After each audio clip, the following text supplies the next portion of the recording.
Stay savage, stay savage. This is your boy ShinoBeenTrill. Today we have my top 5 favorite RPGs. Now, if you guys would like to share your personal thoughts and your personal opinions on your top 5 favorite RPGs, that'll be completely amazing. Now, understand, these are my personal thoughts and my personal opinions on the games that I like and the games that I have chose to put on this top 5. Now, if you would like to share your own personal top 5 with me, please let me know them below. If you guys would like to have some discussions about the games I've chosen and the reason why I chose them, please let me know below. But without further ado, I hope you guys enjoyed the video. Go ahead and smash that like button and sit back.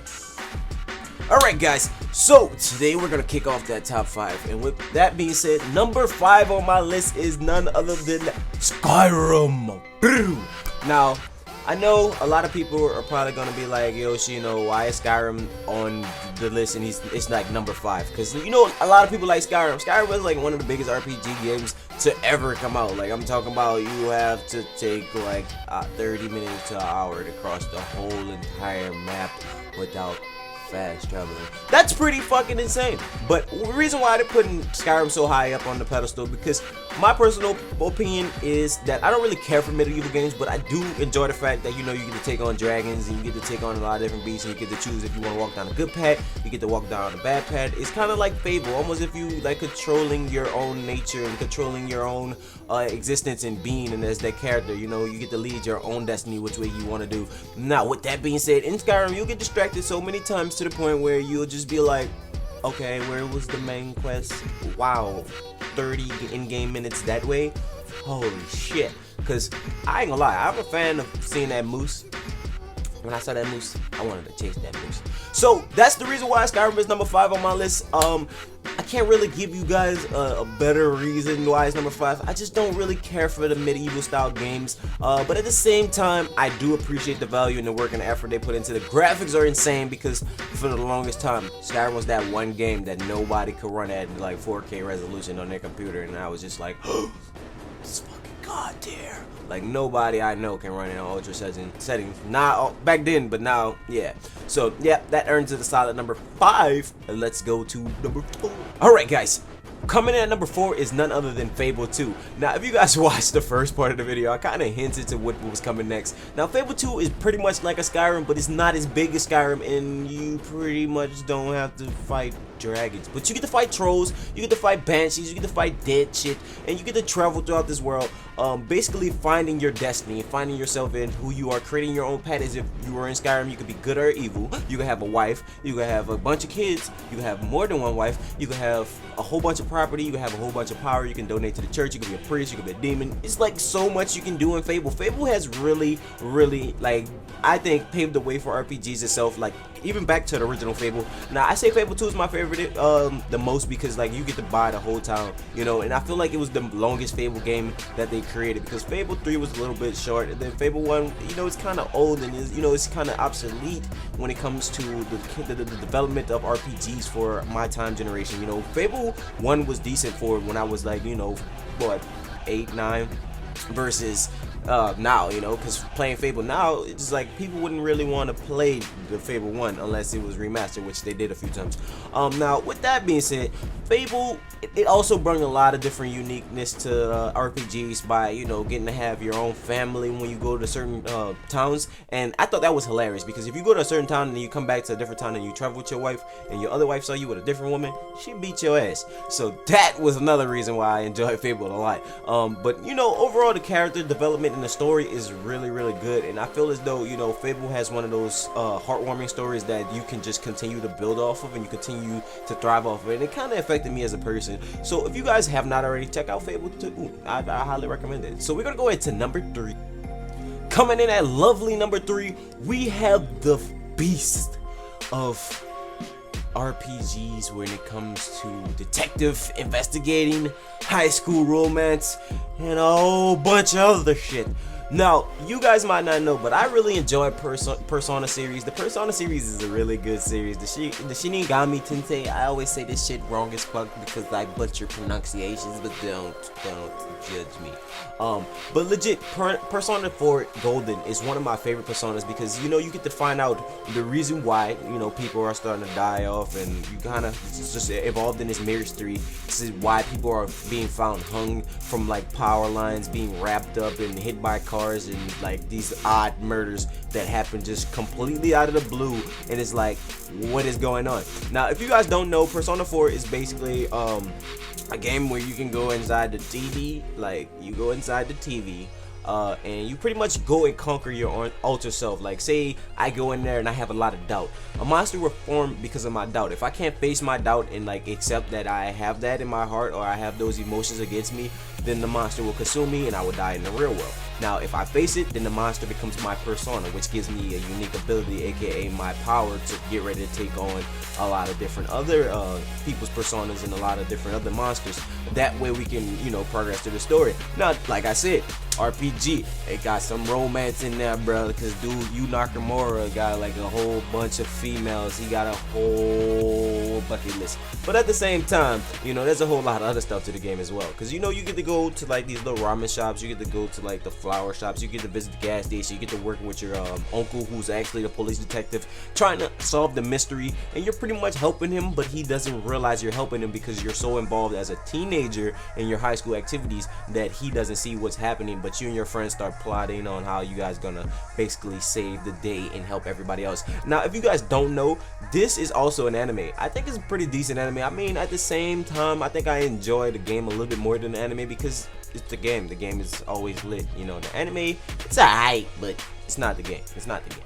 So that earned a solid number 3 on my list. Now we're going into the beast mode of beast modes. Number 2. Oh my gosh. Look at her butt. Yuna! I cannot kid you guys not.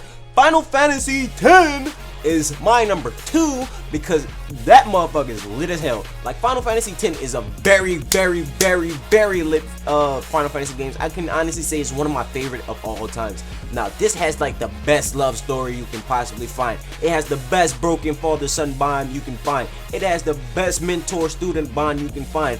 This shit is insane. Like, you get to watch this character Titus basically go from this ordinary blitzball player who lives in Xanarkand to this ultimate guardian who protects Yuna and travels throughout this world as she collects the summoner pieces, which allows her to defeat Sin. Sin is pretty much the guy, aka the monster, the being, the thing that basically killed you know, Xanarkand, Titus's home. So he sucked him to a different dimension. That's how he got to meet Yuna. Now, I can honestly say, for back in the day, the graphics for the cutscenes were like cinematic movies. I thought I could touch them. I was like, Mom, is this real on my TV? Hello, hello. But at the same time, this game had a lot of replay value for me. I don't know about you, but I played it about a lot. I can't even count. Probably more than 15 times. I think I beat it more than 15 times. But as a kid, you know, when you playing games like this, you don't think to grind up. So there's a lot of parts where you kind of got stuck and you got your ass bust. Like that one monster, that fight that you had on the Sid's airship. I'm not gonna go into too much detail because for you people that don't want to play it or probably haven't played it, I'm gonna give you guys an opportunity. But legit, this game is hella intense. I really love Final Fantasy X. It's one of my favorite Final Fantasies of all time. I just love the graphics. I love the story. I love the character development. I love the way the spirit grid allows you to level up your skills. You get a lot of different unique skills in battle. You get to switch between a massive party, which is really, really well, and that's like awesome because you can go through from different guardians, from Waka to what's the other girl name? Riku, the little she's the little fairy chick from not Final Fantasy, Kingdom Hearts, but she's really a big person, but they made her like a pixie. Yeah, so there's a lot of different characters you can switch from, and they're really, really unique characters in this game. I can honestly say, if you guys have not checked this out, you should definitely try it. You should give it a blast of a shot because it's really worth the purchase. And they just made a remastered version of it, so if you would like to check that out, hey, you might want to go for that. That's my number 2. Now we're going into the bottom of the barrel, the king of RPGs in my book. So the time has finally arrived. We are at number 1. Number 1 is none other than Kingdom Hearts 2. Kingdom Hearts 2 is a really, really good RPG. I honestly feel as though this is my favorite RPG of all time because it's so much. The first hack and slash that I've ever really played was Kingdom Hearts 1, and now that they pretty much made Kingdom Hearts 2, and then you know they added a lot of different scenes and a lot of different attributes, meaning you can go into your master form, you go into failure form, you go into wisdom form, you can even go into final form, even the anti form was just completely lit. I mean, hey, I'm a big Kingdom Hearts fan. I might not talk about it a lot, but when Kingdom Hearts 3 drop, it's gonna be all over my goddamn Twitch, so you might want to look out for that. But legit, this game is so good to me because I feel as though they added a lot of different unique flavors by crossing all these Disney characters in the world with these Final Fantasy characters, and then giving these characters, aka Sora, Riku, and Kairi, their own place in this story, and getting to meet all these other different characters and show how they can bring two worlds together and make them collide. Well, technically three, because Disney, so Square Enix, and then, well, not Square Enix, Final Fantasy, and then Sora and them, because they like just made just specifically for Kingdom Hearts. But at the same time, it's very unique. Sora gains a lot of different powers. He gets a lot of different keyblades as he get to travel throughout the Disney worlds. Like, it's lit. You get to go through Beauty and the Beast. You get to go to Mulan. You get to do all type of shit. Lion King. Oh my God. Jack Skellington, Halloween Town. Now, I know a lot of people probably gonna butcher me for this, but some people don't like Atlantica because Atlantis. I like Atlantica. Atlantis because of the singing and the musical, but I actually kind of enjoy it just a little bit. But I mean, hey, at the same time, I'd rather get into the action, so I understand where you're coming from. Now, the story of Kingdom Hearts 2, it's basically takes off after Kingdom Hearts 1, when Sora basically wakes back up after, well, not Kingdom Hearts 1, but Kingdom Hearts Rechain of Memories, when Sora wakes back up from taking some sleep and basically redeveloping all of his memories and getting them back from his nobody, aka Roxas. Now, throughout this whole story, you see Roxas in the beginning, you know, kind of taking on his inner self and trying to accept the fact that he's a part of Sora and that he belongs with Sora. Now, throughout this story, you get to take on Organization 13, which are the complete badasses of badasses. Now, if you guys do not know what Organization 13 is, it's pretty much a group of nobodies, which I don't want to spoil it because they're not really nobodies, but in this game they are nobodies. And basically, nobody is a person without a heart, meaning an empty shell that's just moving around an empty vessel. Now, these guys are lit as fuck. I'm talking about they the original squad. I'm talking about, yeah, they out here, they wildin', they going insane. I can honestly say it. Kingdom Hearts 2 has taken the cake for that. The graphics are insane. The story is insane. You get to see the story of best friendship. You get the story of love. You get to see a kid go from this regular kid to this hero of the truth. Because in Kingdom Hearts 1, he had to find himself, and you know, he didn't really believe that he was supposed to be the Keyblade Master. And then in Kingdom Hearts 2, he's like more defined, and he's more like up to the job, and there's no doubt in his mind that this is his job and this is his sacred duty, and he has to complete these tasks. So, hey, you know why I gave you that #1 though. If you guys have your own personal thoughts and own personal opinions, let me know in the comment section below. If you have not already hit that subscribe button, go ahead and hit that subscribe button. And with that being said, go ahead and smash that like button, and I'm gonna go ahead and slide out here. So stay savage, stay savage. I'm gone. Peace and love. Don't forget to bring your guns, because I will blow your shit up. Later, guys. Have a great day, and I hope you guys enjoyed my top 5 RPGs.